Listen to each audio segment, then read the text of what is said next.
All right, traders, welcome to today's end of day market video. It is Wednesday, February 1st, Fed Day. This is Christian from TTG Trade Group, and here is your risk disclaimer in front of you. Everything that we're going through is for information purposes only. So, geez, what a big week that we've had. I mean, we're only through Wednesday, and we still have a lot of earnings reports to get through. We've got Amazon tomorrow after the close tomorrow. I will talk a little bit about that name. Of course, we had Meta after the close today.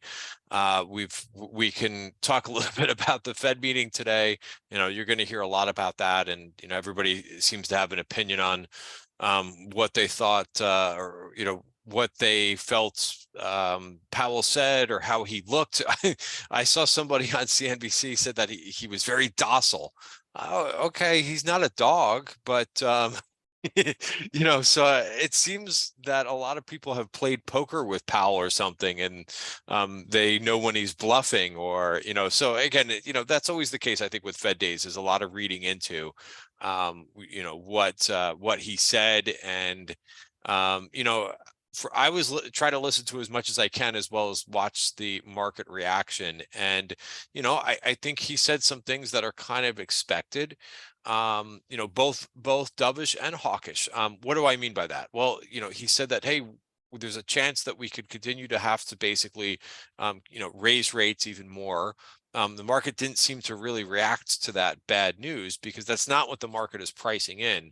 And here's what the Fed fund futures look like. Now that, of course, the February dropped off here, February 1st, the next Fed meeting is not until March 22nd, right? And then he also, so that I thought was kind of negative, that, they said that they might need to continue to raise interest rates, when meanwhile the market is only implying one more rate hike, and that's going to be 25 basis points, right? Again, what I'm looking at, if you don't know where my eyes are, it's this implied rate, right? And also, right now we're at 4.58 is the overnight rate, short-term interest rate, and so the next rate, up about 25 basis points gets you to around 4.8, right? And then that's basically it. So maybe he's basically trying to kind of talk down, people getting excited that we're getting to the end of rate hikes, and kind of keeping the door open,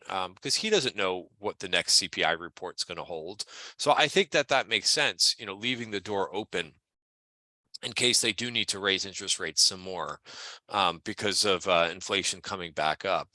But he also did say that, first time like I've heard him say the word deflation, right? And that inflation is coming down. I mean, those are all things, I know that there's a lot of conspiracy theories out there, and there's a lot of all of a sudden macro experts on Twitter talking about God knows what in terms of stats. But, we've seen the CPI, we've seen the PCE deflator, the PCE deflator just came out a week ago, right? And showed that inflation was coming down. So, so you could get into the weeds with this stuff, but, I would also look at some of these things, face value, right? The employment cost index came out, and that came out a little bit lighter than expected. So, again, these things take time, in my opinion, and I'm not sitting in Powell's seat, nor is anybody else.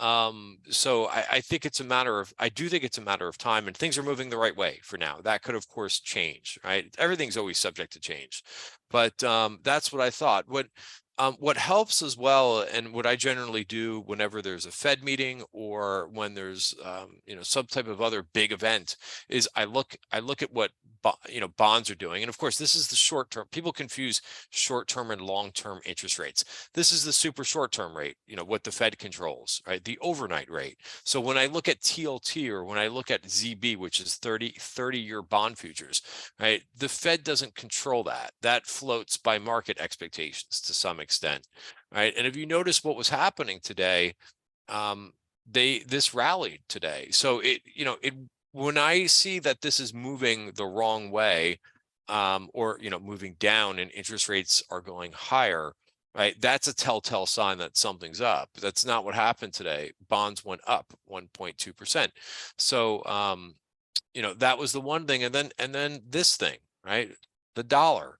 what did the dollar do today? The dollar got crushed, right? We know, all you have to do is look back to, but for both of these, both, interest rates, long-term interest rates, what did they do last year? What caused some of the volatility that we saw in the equity market? Well, number one, the stronger dollar, right? There's a big risk aversion, right? And notice that this is still coming down. So that equates to, being more positive equities, right? What I try to do and what I try to teach is to look at some of these things and don't argue with it. I saw so many people, because I tweet out a lot of different headlines as headlines are coming out from Powell and the Fed. I tweet out the headlines, and so many people, they want to argue with what is going on. Why not just be on your job as a trader, right? Unless you're trying to be an economist, which a lot of people seem like they'd rather be an economist than a trader. That's fine, but then you can't really argue. Then you can't be on the side of stocks or against stocks if you want to. If you really want to be an economist, and that's fine, more power to you. But if you're using some of these things like the Fed meeting, and you're using what's going on in interest rates and what's going on in the dollar, right, to formulate some decision-making process in equities, then your number one job is to be on the right side of the market, right? And the dollar moving down like that is more of a risk on. Is one of the things that's risk on. Another thing that I see people doing on Twitter, like sometimes I like to post a chart and not say anything, and people get agitated when I do that. They want me to give them the conclusion. Well, sometimes there are a lot of different pieces of the puzzle. Sometimes I send things out on Twitter to make people think, right? And not give them the answer. Because you know what? Half of these people who are giving you the answer are giving you the wrong answer.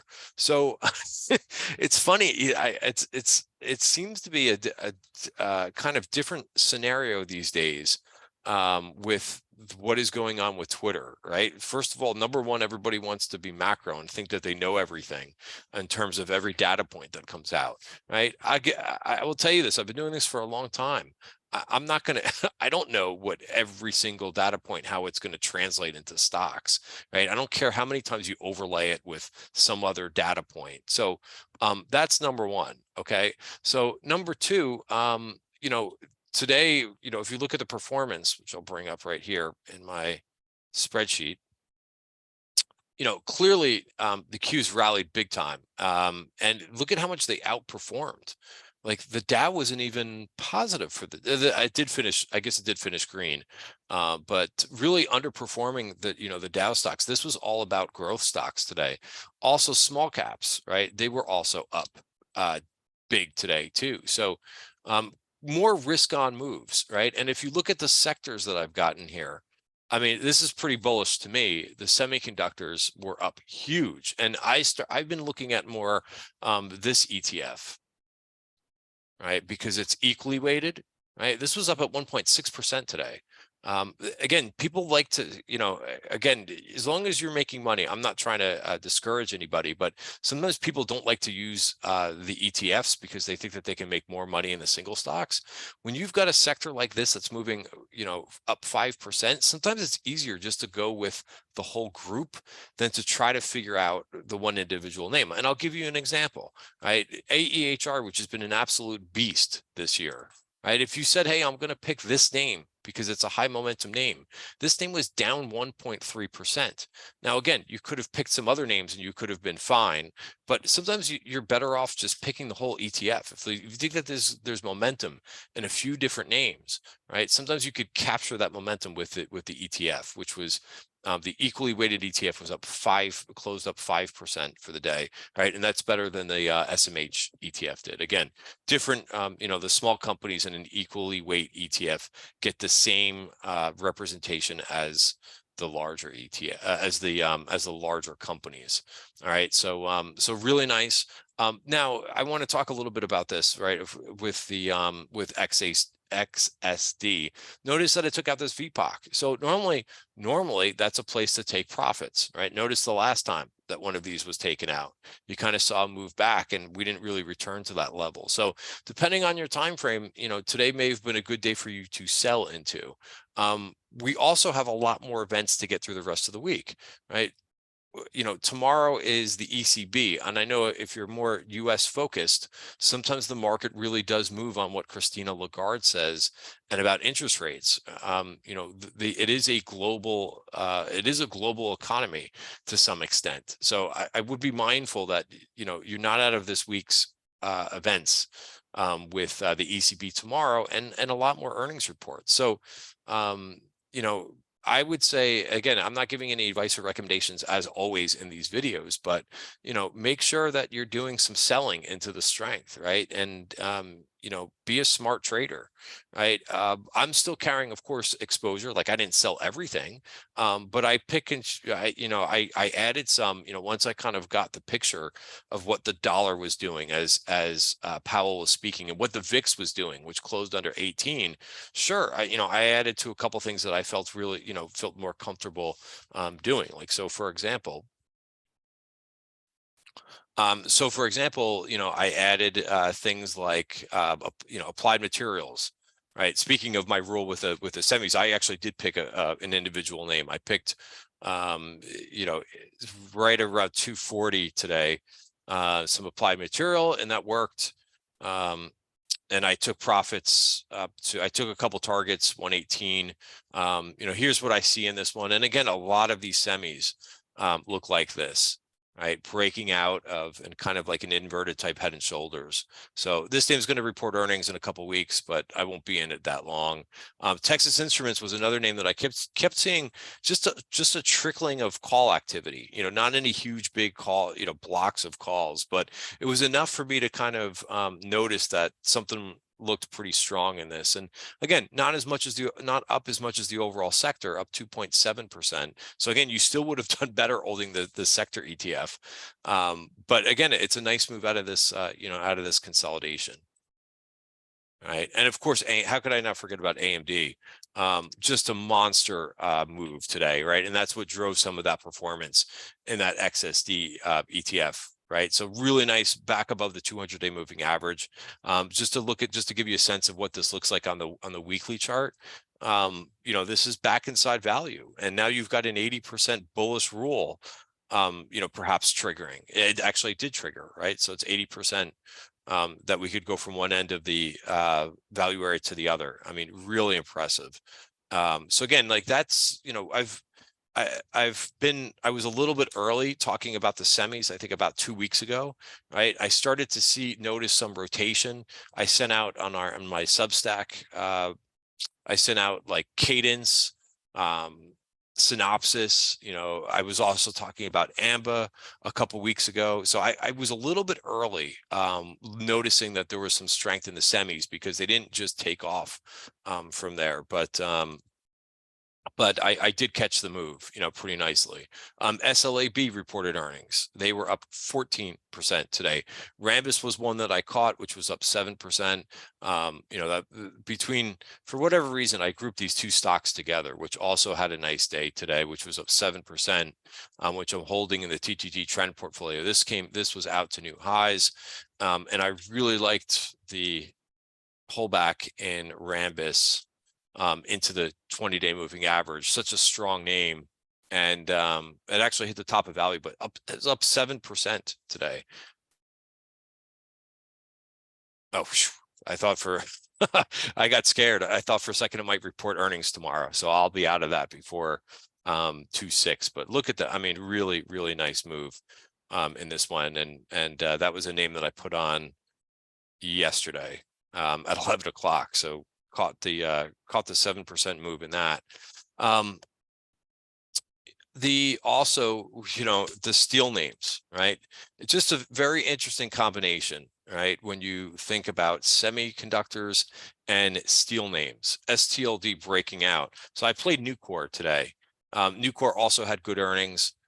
They made a nice move up 3.5% today. This one, I decided, hey, I got to sell something, right? And I took some profits in this one. A few other I didn't put Boeing on here, but I played Boeing earlier. This was a position that I was long into. It didn't close on the highs. Again, it wasn't a day for the Dow, but I like how it held the 5-period moving average. Another one that we talked about in the room, which is Flywire. smaller cap growth name, really strong. Listen, I could spend about 20 minutes going through some of the growth names that accelerated to the upside. I want to talk about, I don't want to make it that long of a video, so just kind of key concepts, but listen, I'm surprised. I don't own any of this Meta, but I immediately bought a little bit of Amazon when I saw the results. And you can see Amazon is trading up here after hours. The reason why I bought this is because, well, it's going to report earnings tomorrow after the close, but I think it could run into the number. It was also, I put this chart out on Twitter the other day that it's trying to get into this earnings gap and over this trend line. So now that it made it through it, I took advantage of that. All right, so I'm going to try to keep the video a little bit short. I could go over maybe a couple other names. CRDO broke out to new highs today. This was a name that I started accumulating a starter position, I think, in here, and then I added to it again. So I was able to take my first profit target in that one. Yeah, average cost basis is $17. Another one, this was a name that was brought to my attention today, which is another tech name. Again, it's not blasting off like the rest of them, but I just like this. I like the pattern here, and I like where the price is into that 20-day moving average. So very impressive. The AI moves continue. Even though I sold this one yesterday at the 200-day moving average, look at the move that this thing had today, right? This is UPath, saw a lot of calls go up yesterday. They definitely called that one out, right? That was up 11% for the day. Very, very strong. Yeah, so we'll end it here in terms of going through names. I want to go through some more charts after the close. I really haven't had a chance to do that. It's just been kind of an action-packed day, but I didn't talk about where. So that's where where the kind of risk on steel names, software names. Transports had some good earnings as well. I think that this will be the last chart, I promise. But this almost made it up to that virgin point of control. You could see that there's kind of an inverted head and shoulders going on here. So we'll see if it can get past that. And then the last thing I wanted to talk about too was, sometimes you also want to pay attention to not only the ones going up, but the ones going down, right? I talked about how crude kind of gave a little bit of a warning signal and is teetering on breaking down here. I mentioned on Twitter that I said I would be very careful with energy stocks here. Now they didn't do horribly, but you could see XLE is down 2%, right? And why did I think that? Well, number one, because the price of crude kind of got rejected from turning higher and is moving back lower. But number two, we've seen a whole bunch of profit taking go on in more of the defensive areas, the lower volatility areas of the market, right? Your consumer staples was up today, but you could see the performance, what these things have done over the last couple months. So I kind of feel like, XLE is also kind of in that group. And if crude continues to move down, I think that there will be more rotation out of the energy group and into some of those higher beta areas. Now, again, that's going to depend on what we see from probably Amazon after the close and maybe Google as well. So, that's to be determined, but, I think that you want to be ready for some of these things. If Amazon does have a good quarter, what else is going to see a rotation into and a rotation out of, right? If you could do those, if you can kind of connect the dots with the sectors like that, you could kind of stay, one step ahead a little bit of the overall market. That is it for today's recap.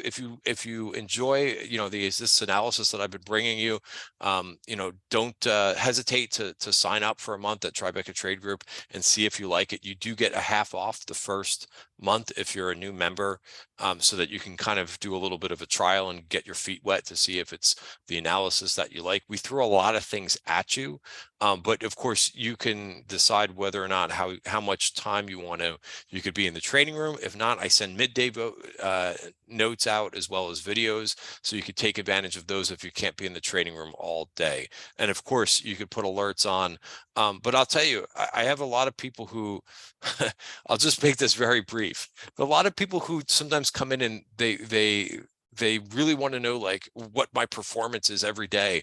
Like that really shouldn't be your focus, in my opinion. What I try to do is really teach people, right? Give people an idea of what I'm looking at, in terms of, how I'm trading and so forth. But it's not about copying someone else's trades.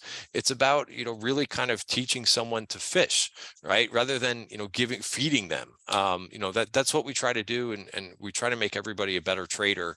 Again, if I could give people a little bit of trading edge where I'm noticing some of these rotations, like, so be it as well.